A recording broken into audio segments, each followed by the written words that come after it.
আমি ট্রেনিং করতে এসেছি। ট্রেনিং শুরুর আগেই এখানে সাদা পর্দায় মমতা ব্যানার্জির অ্যাড দেখাচ্ছে দীঘার মন্দির নিয়ে। ও তাই নাকি? कि ममता का क्षमता 2026 में बंगाल आपको दिखाए। এই তো হচ্ছে মমতার ক্ষমতা। হ্যাঁ, এরকম ক্ষমতা না দেখালে পশ্চিমবঙ্গের মানুষ ভয় পাবে কি করে, এবং পশ্চিমবঙ্গ অফিসাররা ভয়ে মানুষজনের সাথে চিটিংবাজি করবে কি করে। বারবার ক্রমাগত মুখ্যমন্ত্রী বলে চলেছেন বিজেপির ইলেকশন কমিশন, কিন্তু বর্তমানে যেটা দেখা যাচ্ছে মমতা ব্যানার্জি তো সেই বিজেপির ইলেকশন কমিশনের তাদের অফিসারদেরকেই ধরে মারছে। মানে কোন লেভেলের এরা বজ্জাতি করছে তোমরা ভাবতে পারছো। আর এই মহিলা বলছে মমতা কা ক্ষমতা দেখেগা, এই ক্ষমতা দেখানোর ছিল তোদের, সালা ঢপবাজ চিটিংবাজ। তো আজকে এই ধপবাজি আর এই আক্রান্ত যে অফিসার আছেন ওনাকে নিয়ে কথা বলবো। তোমরা ভিডিওটা শেষ পর্যন্ত দেখতে থাকো, কথা দিচ্ছি দারুণ মজা পাবে। তো চলো আর বেশি না বকে ভাড়, আজকের ভিডিওটা শুরু করা যাক। তো হে বাঙালি, হ্যালো বাঙালি, নমস্কার বাঙালি, কেমন আছো তোমরা সবাই? আশা করি অনেক অনেক ভালো আছো। আজকের একটা নতুন ভিডিওতে তোমাদের সবাইকে অনেক অনেক স্বাগত। আমি ট্রেনিং করতে এসেছি। ট্রেনিং শুরুর আগেই এখানে সাদা পর্দায় মমতা ব্যানার্জির অ্যাড দেখাচ্ছে দীঘার মন্দির নিয়ে। হ্যাঁ, অনেক বড় বাল ছিঁড়ে নিয়েছে দীঘা জগন্নাথ মন্দির করে। এরপরে পশ্চিমবঙ্গের মানুষজনকে আর কোনো কাজ করতে হবে না, জগন্নাথ দেবে সে এনাদেরকে সবাইকে খাইয়ে দিয়ে যাবেন। কারণ প্রায় 300 কোটি টাকা খরচা হয়ে গেছে একটা মন্দিরের পেছনে। সেই 300 কোটি টাকা হলে কটা রাস্তা হতো, কটা স্কুল হতো, কটা কলেজ হতো, সেগুলো নিয়ে কোনো ভাবার দরকার নেই। মন্দির মসজিদ করলেই হবে। হ্যাঁ, তোমরা বলতে পারো রাম মন্দির হয়েছে। রাম মন্দিরটা কিন্তু সরকারি অনুদানে হয়নি, সরকারের টাকা, মানে প্রত্যেকটা মানুষের টাকা। সে শিখ হোক, ইসাই হোক, মুসলিম হোক, খ্রিস্টান হোক, যে হোক, বাঙালি হোক, প্রত্যেকটা মানুষের টাকা। তাদের কি পারমিশন নিয়ে মুখ্যমন্ত্রী ওই টাকাটা ওখানে খরচা করেছেন, নাকি মুখ্যমন্ত্রী নিজের বাপের টাকা ভেবে ওখানটায় খরচা করে দিয়েছেন? সালা এরা বাটপাড়ি এমন করে না, এদেরকে জুতো দিয়ে ঠাঁটিয়ে দুটো করে চড় মারতে হবে। আমি অবজেকশন করেছি, আরো আমার অনেক দাদারা ছিলেন, এই যে এই দাদা অবজেকশন করেছে, আরো অনেক দাদা এখানে ছিলেন তারা অবজেকশন করেছে। আজকে জগন্নাথ মন্দিরের বালছেড়া অ্যাড দেখাচ্ছে এরা। তো পশ্চিমবঙ্গে নির্বাচনী প্রচারে এনারা জগন্নাথ মন্দিরকে নিয়ে প্রচার করছেন, মানে পশ্চিমবঙ্গে ভগবানকে ব্যবহার করছে নির্বাচনে জেতার জন্য। আর হ্যাঁ, এই যে মমতার ক্ষমতা দেখানো নিয়ে কী সব বলছিল না সায়নী ঘোষ, এরা হচ্ছে দোগলাবাজ চিটিংবাজ লোক। যখন রাম মন্দির উদ্বোধন হয়েছিল এই সায়নী ঘোষ কুকুরের মতো ঘেউ ঘেউ করছিল এবং বলছিল কি একে সাংসদ বলতেও লজ্জা করে, একে কে ভোট দিয়েছে, যাদবপুরের লোকগুলো কি সব মূর্খ নাকি, কেন ভোট দিয়েছে একে? এই বলেছিল যে রাম মন্দির হচ্ছে খুব ভালো কথা, বাটি ধরে সাধারণ যুবকদের তার সামনে বসতে হবে। তো এখন মমতা ব্যানার্জি যে জগন্নাথ দেবের মন্দিরটা বানিয়েছে না, তোদের দলের সব নেতা মন্ত্রীগুলোকে নিয়ে ওখানটায় ন্যাংটো হয়ে নাচবি যা, দিলে যদি তোদের একটুখানি ভালো কোনো কিছু উপকার হয়। আমরা বলেছি যে এটা নির্বাচনী বিধিভঙ্গ হচ্ছে। হিমা, বাংলায় তাহলে এইরকমভাবে শাসন চলছে? মানে নির্বাচনী বিধি ভঙ্গ হচ্ছে বলতেই ধরে মারছে? কি অবস্থা! পশ্চিমবঙ্গটা নাকি সব থেকে ভালো আছেন আপনারা সব থেকে খুশি আছেন। মুখ্যমন্ত্রী মমতা ব্যানার্জির দয়ায় আপনাদের আর ডিটেনশন ক্যাম্পে যেতে হবে না, আপনাদেরকে সোজা মর্গে নিয়ে যাওয়া হবে, কোনো টেনশন নেই। আর আপনাদের ছেলে মেয়েদের জন্য মুখ্যমন্ত্রী জুতো পালিশের ব্যবস্থা করেছেন। যখন অন্যান্য রাজ্যের লোকেরা পশ্চিমবঙ্গে দেখতে আসবে, ভারতের সবচেয়ে গরিব রাজ্য বলে এখানে একটা মিউজিয়াম তৈরি হবে। আর পশ্চিমবঙ্গটা সব থেকে যেরকম লোকেরা বুরুন্ডিতে যায় ঘুরতে, দেখতে যায় ওখানকার জীবনযাত্রা, সেরকমভাবে পশ্চিমবঙ্গে অন্যান্য রাজ্যের লোক, বাইরের দেশের লোক আসবে, এখানে এসে দেখবে যে কতটা গরিবের ভেতর দিয়ে মানুষজন যায়। আমি আই কার্ড দেখতে চেয়েছি, এটাই আমার অপরাধ। ভিডিও অফিসের ভিডিওর সামনে একজন কর্মচারী আমার কানে কানে এসে বলে গেল, তুই বাইরে বেরোলে না, বেশি বেশি করিস না, মার্ডার হয়ে যাবে। আচ্ছা, সেই কর্মচারীটাকে তখনই দুটো ঠাঁটিয়ে দুটো চড় মারতে হতো, সে মার্ডার করিয়ে দেবে। তার বাপের বিচিতে এত জোর যে তাকে জন্ম দিয়েছে, বা তার বিচিতে আরও কত জোর হয়ে গেছে যে সে মার্ডার করে দেবে। মানে এগুলো পুলিশ, বিডিও, এসডিও এরা সব দাঁড়িয়ে দাঁড়িয়ে দেখে, মানে কী পরিমাণে পেছন চাঁটা, কী পরিমাণে চাঁটতে ভালোবাসে এরা, সেটাই ভাবতে পারছি না। আর বাইরে বেরোলে মার্ডার যে করিয়ে দেবে, বলছি তোর মা জন্ম দিয়েছিল তোকে, নাকি বেশ্যাবাড়িতে জন্মগ্রহণ করেছিলি? শালা কোথা থেকে চলে এসছে মনে হচ্ছে, একটু সোনাগাছির সন্তান মনে হচ্ছে। আর এই যে ভিডিওগুলো, এগুলো সত্যি কথা বলতে কি এরা তৃণমূলের হয়ে কাজ করে। এদের নিজস্ব কোনো ব্যক্তি স্বাধীনতা বলে কিছু নেই।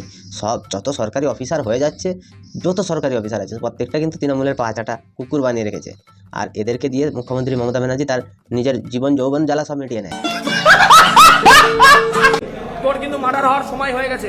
হ্যাঁ, আমি জানি আপনাদের গায়ের জ্বালা, আমি আপনাদের জন্য 365 দিন লড়াইটা আমরা করছি। আসলেই বিডি অফিসের কর্মচারীরা যার অনুপ্রেরণায় অনুপ্রাণিত, সেই যে ঢপের চপ, মানে বিয়ে না করে শ্রীমতী লেখা এক নারীর গল্প, সেই নারীর গল্প যদি লিখতে বসা হয় তাহলে মনে হচ্ছে 2-3 হাজার পৃষ্ঠা লেখা হবে। এত বড় গল্প, মানে আধা মেরে দিয়েছিল সিপিএম, তাকে বাঁচালো বিজেপি, তার সাথে বেইমানি করলো যে কংগ্রেস, তার সাথে জোট করলো, তাকে টাকা পয়সা দিল, তাকে মন্ত্রী পদ দিল, সেই কংগ্রেসের সাথে আবার চিটিংবাজি করলো। মানে চিটিংবাজি তো এদের রক্তে মিশে আছে, তাই না? আমার এখানটা একটা কথা বলার আছে যে তার জীবন কাহিনী নিয়ে অনেক মানুষের তো অনেক সন্দেহ থাকে। তো সেটা নিয়ে যদি কখনো তিনি সরকারে না থাকেন, সরকারে থাকাকালীন তো সম্ভব নয়, সরকারে যদি না থাকেন তার জীবনী নিয়ে একটা রিসার্চ করা হোক। পশ্চিমবঙ্গে যত পিএইচডি লেভেলের স্টুডেন্ট আছে তার মধ্য থেকে বেছে বেছে 2-3 জনকে নিয়ে তার জীবনী নিয়ে একটা রিসার্চ করা হোক, তার জন্মকাল কোথায়, কারণ সব কোনো কিছুই তো ঠিক ঠিকানা নেই। আজকে এই সভাতে বোলপুরে জন্ম হয়ে যাচ্ছে, কালকে ওই সভাতে বাঁকুড়ার কোন জেলায় জন্ম হয়ে যাচ্ছে, মানে কোথায় জন্ম হচ্ছে জন্মের কোনো ঠিক ঠিকানা নেই। ये भैंचो सारे मिलके हमको पागल बना रहे हैं। আপনাদের জন্যই, এই বিডিও অফিসের কর্মচারীদের জন্য আমি 11 দিন অনশন করেছিলাম, তাই আজকে আমাকে রক্তাক্ত করা হলো। বিডিওর নেতৃত্বে বিডিওর কর্মচারীরা এই ঘরে যারা দায়িত্বে ছিল তারা হাত তুলে দিল, তারা কিছু জানে না। বা মমতা ব্যানার্জি বলছেন আমি আছি বলেই না আপনারা ভালো আছেন, আমি আছি বলেই না আপনাদের নাম কাটা যাচ্ছে না, এই নাম তো এমনিই কেটে দেবে, ইলেকশন কমিশনকে আর কাটতে হবে না। কি শুরু করেছে, জঙ্গল রাজ চলছে পশ্চিমবঙ্গের শুধুমাত্র কয়েকটা জেলা ছাড়া প্রতিটা জেলাতে তৃণমূলের নেতারাই দাদাগিরি করে জেলে যায়, তৃণমূলের নেতারা চুরির দায়ে ধরা পড়ে, তৃণমূলের নেতারা চুরির দায়ে মমতা ব্যানার্জি হয় তাকে বার করে দেন, নাহলে সে নিজে আবার অন্য দলে চলে যায়। মানে এই করে করে পুরো পশ্চিমবঙ্গের রাজনীতি আজকে পুরো কুকুরের হিসির তলায় চলে এসেছে, মানে উপরে পুরোটাই শ্রীমতীর হিসি। 2026 में आपको दिखाएगा और ये नाम याद रखिएगा, ममता बनर्जी बंगाल की नारी, हवाई चप्पल सफेद साड़ी, एक नारी 100 पे भारी। হ্যাঁ, এক নারী তো সবে ভারী হবে, তাই না? আর মুখ্যমন্ত্রী নিজেই বলেছিলেন আমি একা 10 জনকে নিতে পারি, এবার 10 জনকে যদি 10 বার করে না হয় তাহলে তো 100 জন হয়ে যাচ্ছে, এক নারী সবে ভারী। মানে সায়নী ঘোষ নিজেই তার দলের নেত্রীকে কি আরম্ভ করেছে, আর আলাদা লেভেলের সব ডই দিচ্ছে। আসলে ওই যে রং চং মেখে একটু অভিনয় করতে সায়নী ঘোষ ভালোবাসতেন না, ওটা একটু মনে হচ্ছে বুঝতে পেরে গেছেন, কারণ সায়নী ঘোষের অনেকগুলো ওয়েব সিরিজ আছে যেগুলো সাধারণ ফ্যামিলির সাথে দেখার মতো নয়, তো সেইগুলো পশ্চিমবঙ্গে আবার মমতা ব্যানার্জিকে দিয়ে হয়তো সায়নী ঘোষ শুটিং করাতে চাইছেন, মানে জানি না, হবে, হয়তো হতে পারে। खेला होगा, दिल्ली का लड्डू खाया है, अब बंगाल का रसगुल्ला और राजभोग खिला के आपको अब की बार यमुना पार भेजेंगे। হ্যাঁ, কে কাকে পাঠায় সেটা দেখা যাবে। এবারে যমুনা পার আর মমতা ব্যানার্জি তার ভাইপো অভিষেক, এর দুজনের আন্দামান বা নিকোবরের কোনো একটা দ্বীপে এদেরকে নির্বাসন দেওয়া হবে, ওনাদেরকে ওই দ্বীপে সব রকম রসদ সামগ্রী পৌঁছে দেওয়া হবে, ওনারা ওখানে খুব সুখে থাকবেন। মানে মুখ্যমন্ত্রী মমতা ব্যানার্জি তিনি পশ্চিমবঙ্গের মানুষকে বোঝান আমরা আছি বলে আপনারা ভালো আছেন, 1,500 টাকা নিন, আপনাদের ছেলেদেরকে ফ্রিতে বই দেবো, আপনাদের ছেলেদেরকে প্রাইমারি স্কুলে ভর্তি করিয়ে দেবো, আপনাদেরকে রেশনের চাল দেবো, কিন্তু অভিষেকের বেটা বেটিকে পড়াবো ইংলিশ মিডিয়ামে, ওদেরকে কলকাতার সবথেকে বেস্ট স্কুলে পড়াবো।